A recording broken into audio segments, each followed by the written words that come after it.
नमस्कार, नयन मराठी रेसिपीमध्ये मी नयन सर्वांचं खूप खूप खूप मनापासून स्वागत करते. पावसाळा सुरू झाला आहे. कांदा भजी सर्वांनाच आवडतात, पण ही कांदा भजी आपण नेहमीच करतो. पण भजी करत असताना ती बऱ्याचदा कुरकुरीत न होता मऊसूत होतात. तर हा व्हिडिओ तुम्ही संपूर्ण बघा. या व्हिडिओमध्ये भजी कुरकुरीत होण्यासाठी बऱ्याचशा टिप्स तुमच्यासोबत शेअर केल्या आहे, त्यामुळे व्हिडिओ संपूर्ण बघा. तुमची भजी नक्कीच कुरकुरीत होतील. तर ह्या पावसाळ्यामध्ये ही रेसिपी नक्की करा. रेसिपी सुरू करतोय, पण त्याआधी एक छोटंसं निवेदन आहे.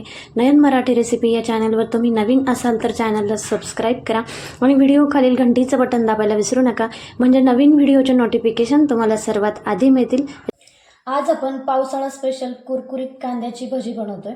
तर कांद्याची भजी बनवण्यासाठी मी इथं 3 मध्यम आकाराचे कांदे इथं बारीक कापून घेतलाय. पण हा कांदा आपण सुरीने न कापता जी आपली वेफर्स किसायची किसणी असते त्या किसणीने किसून घेतला, म्हणजे हा कांदा एकसारखा कट होतो आणि पातळ कापला जातो आणि आपला वेळही वाचतो. त्यामुळे मी इथं वेफर्स किसायच्या किसणीने इथं कांदा किसून घेतलाय.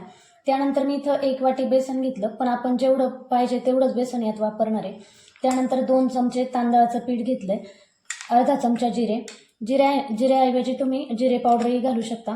1 चमचा ओवा घेतलाय, बारीक मीठ घेतलंय, 1 चमचा लाल तिखट आणि 2 ते 3 हिरव्या मिरच्या इथं बारीक कट करून घेतल्या.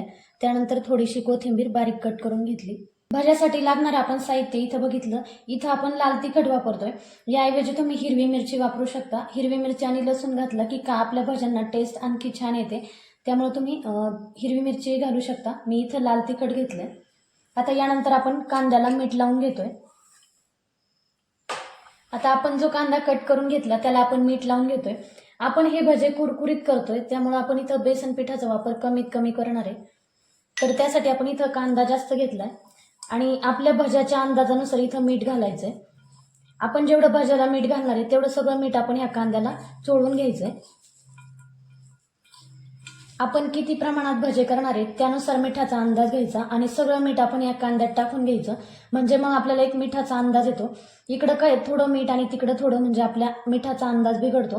त्यामुळे आपण जेवढं मीठ घालणार आहे तेवढं सगळं मीठ आपण ह्या कांद्यात घालून घेतोय आणि हे कांद्याला चांगलं चोळून घ्यायचंय. इथं कांद्याला आपण मीठ चोळून घेतलंय. आता आपण हे 10 ते 12 मिनिटासाठी तसंच ठेवणार आहे. कांद्याला जे मिठाचं पाणी सुटेल त्यात आपण पीठ घालून मिक्स करून घेणार आहे. आता 10 ते 12 मिनिटासाठी हा कांदा आपण तसंच ठेवतोय.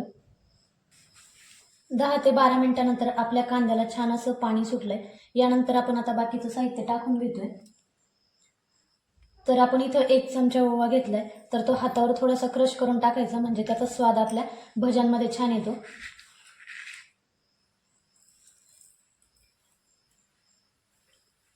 त्यानंतर जिरे, लाल तिखट, 2 चमचे आपण इथं तांदळाचं पीठ घेतलंय. त्यानंतर आपण 2 ते 3 इथं हिरव्या मिरच्या कट करून घेतल्या, त्या यात टाकून घेऊ. लाल तिखटाचा अंदाज बघून आपण इथं हिरव्या मिरच्या घालायच्या. त्यानंतर कोथिंबीर खूप जास्त घालू नका, कारण कोथिंबीर पाणी धरून राहते, त्यामुळे आपले भजे कुरकुरीत होत नाही. थोडीशी इथं कोथिंबीर आपण चवीसाठी घातली.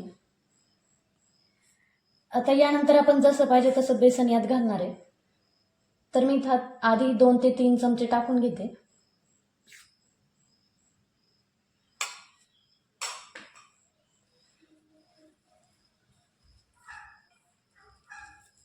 आणि हे कांद्याला जे पाणी सुटलंय त्यातच आपण हे मिक्स करून घेतोय.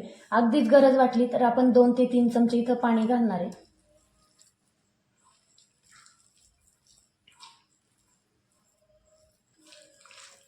कांद्यामध्ये आपण पीठ छान मिक्स करून घेतलंय. जे आपल्या कांद्याला पाणी सुटलं होतं त्यातच आपण पीठ मिक्स करून घेतलंय.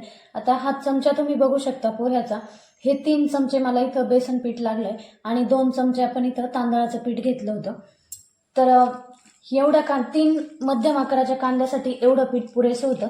कन्सिस्टन्सी तुम्ही बघू शकता. खूप जास्त पीठ जर झालं तर आपले भजे आपले कुरकुरीत होत नाही. तर ह्या कन्सिस्टन्सीचं आपण पीठ तयार करून घ्यायचंय.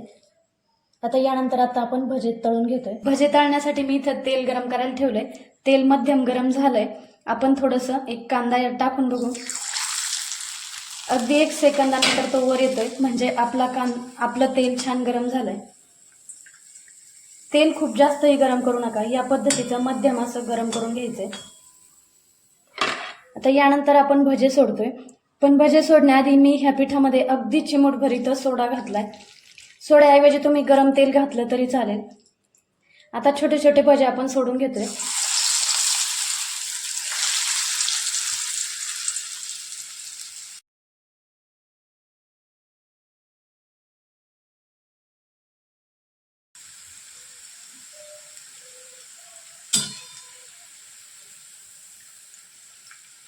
एक बाजू थोडीशी सोनेरी झाली, त्यानंतर आपण उलटवून घेतोय.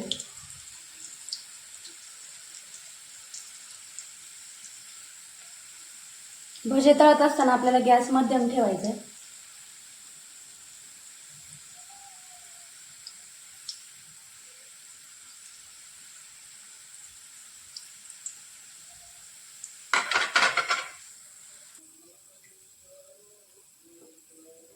भजे दोन्ही साईडने आपण तळून घेतले, अगदी सोनेरी रंगावर हे आपण तळून घेतले.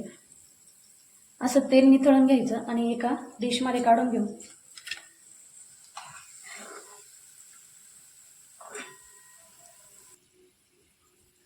त्यानंतर आपण दुसरी बॅच सोडून घेतोय.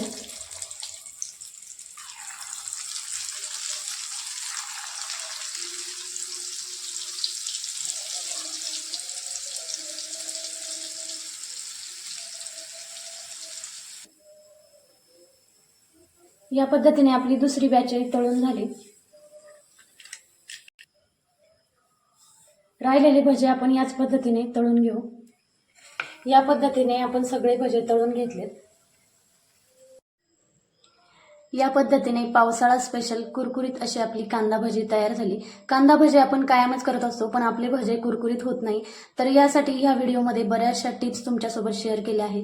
त्या टिप्स वापरून तुम्ही तुमचे भजे नक्की कुरकुरीत करू शकता. ह्या पावसाळ्यामध्ये एकदा नक्की ट्राय करा. अशी कुरकुरीत खमंग भजी आणि त्यासोबत चहा, हा आनंद काही वेगळाच असतो.